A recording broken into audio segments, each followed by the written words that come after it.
দুনিয়াতে কোনো মানুষ যদি সম্পদের বড়াই করে, সম্পদের বাহাদুরি করে, তাহলে পৃথিবীতে তাদের ধ্বংস অনিবার্য চলে আসে।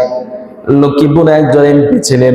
আমি যখন লক্ষ্মীপুরে ছিলাম, ওই সময় একটা আওয়ামী লীগের আমলে একটা এমপি ছিলেন, তার নাম সম্ভবত নয়ন ছিল, নয়ন এমপি।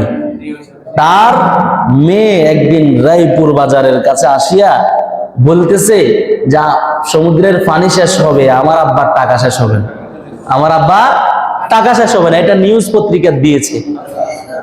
তো সে যেই দেশে সোনা ব্যবসা করতো, মানে সোনা ব্যবসা বলতে এরকম একটা কোম্পানি খুলে শত শত মানুষগুলারে নিয়েছে, কাজকর্ম করতো, ওদের থেকে ট্যাক্স কুড়াইতো, কোটি কোটি মিলিয়ন টাকা হয়ে গেছে।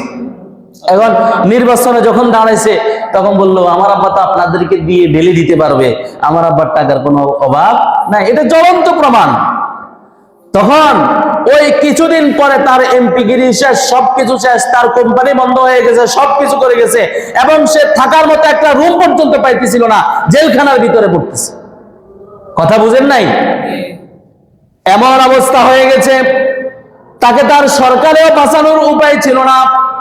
তাকে তার সরকার যদি বলে এটা আমার লোক, সরকার অধরা হয়ে যায়। এমন অবস্থা, আল্লাহর পক্ষ থেকে পতন পড়ে গেছে, আল্লাহর পক্ষ থেকে ধ্বংস পড়ে গেছে। সুতরাং প্রিয় মুসলমান, টাকা দেওয়ার মালিক কে? সম্পদ দেওয়ার মালিক কে?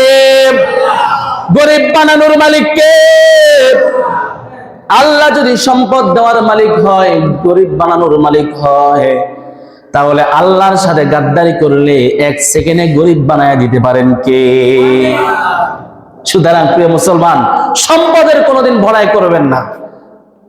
সম্পদ আল্লাহ যেটা দিয়েছেন, এটা থেকে সবকে 2.5 টাকা যেই যাকাতটা আসে, এটা আল্লাহর রাস্তায় আমরা দান করে দিতে হবে। কার রাস্তায় দান করে দিতে হবে বলেন?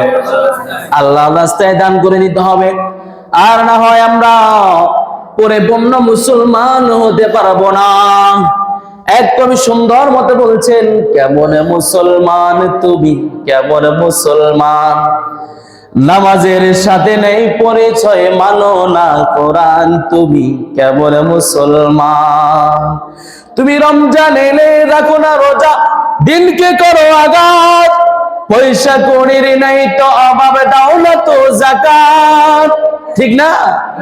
তুমি রমজান এলে রাখো না রোজা, দিনকে করো আঘাত, পয়সা কড়ির নাই তো অভাব, দাও না তো যাকাত।